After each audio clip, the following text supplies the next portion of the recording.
From the Spokesman Review from the year 1963, Mighty Mite of Keg Sport wins World Series twice. Not since the elves of the Black Forest in Germany or Rip Van Winkle has there been a bowler quite like Richard Anthony Weber. He's a champion at it, but he looks more as if he had come to set pins than to knock them down. Proprietors have checked their insurance before handing him a 16-pound ball because they were sure to a man the next second would see him hit the floor, and the ball with his chin. He looks as if he needs a crane to get it to his chest. When he puts his finger in the hole, the first thing they urge is, "Now be sure to let go of it, son." But Dick Weber has not gone flying down an alley in the caboose of a bowling ball since the age of 7, when he played his first game and rolled a magnificent 13, knocking 3 pins down with a ball and 10 with himself.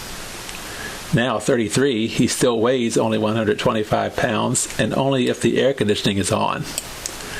One drop of sweat and he becomes a bantamweight. Even after a heavy meal, he could hide comfortably behind his own bowling ball. He has the face of a choir boy and the manners of a page at court. Yet he regularly beats the cigar-chopping beer barons of the Middle West, the spaghetti-fueled strike shooters of New Jersey, and even the muscled stylists of the West. He may be the Arnold Palmer of bowling, even though, dimension-wise, he leans more to Jerry Barber. He is the 2-time winner of the World Series of Bowling, topping such established TV stars as Billy Whaley and Don Carter. He is among the all-time leading money winners. He has more confidence in himself than Sonny Liston, but the only place he resembles a bowler is between the thumb and the index finger of the right hand, where he has a ridge of calluses that soar like the Himalayas off his smallish palm. He throws the ball with a slight hook and a lot of velocity.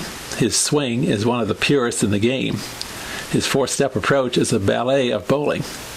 He has not thrown a ball down the gutter since 1956, when he chose the worst possible time on national TV in the playoff for the championship against Don Carter.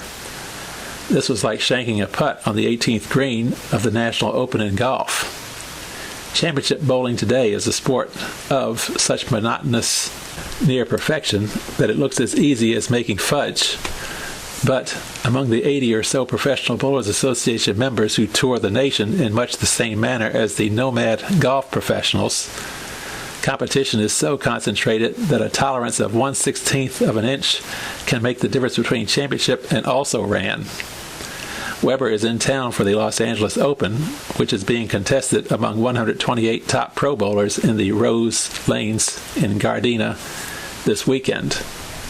Bowling itself is slowly emerging from the dark ages of a depression sport, which was practiced in dingy lofts only one social level above the lowly pool hall, where the stakes were only a bottle of beer for the winner and where nice girls, and sometimes nice boys, weren't found after dark. Weber himself is a product of a misspent youth when he used to get blacked eyes and cauliflowered ears from the flying pins he set at a nickel a line at Indianapolis. His father was so sure that bowling alleys were instruments of the devil, he used to march his son home by the ear after curfew. But bowling became big money and thus ultra-respectable in the post-war, when great multi-million-dollar recreation centers were thrown up and whole families and whole factories found something to do after dark besides watch The Late Show. Bowling alleys became as respectable as church dances and investments so lucrative that for a time they were overbuilt. Just as the market for locomotives was going down, American Machine and Foundry found the market for bowling balls going up. It and Brunswick turned out automatic pin spotting machines and revolutionized the business. Bowling proprietors, no longer dependent upon the whim of juveniles or the periodic sobriety of winos, leaped to sign up these silent, uncomplaining iron employees who needed only a spot of oil now and then and never joined a union. If anyone had told Dick Weber, part-time postal employee and part-time bowling alley sweeper 10 years ago, that in 1963 he would be living in the same St. Louis neighborhood as Stan Musial and banking in the same neighborhood geographically and economically, he would have signaled his wife to check the mental hospital for recent escapees. But today, the little man with the angelic face and the divine form has parlayed a youth spent in a back alley into a sizable fortune, including a 100-acre housing development.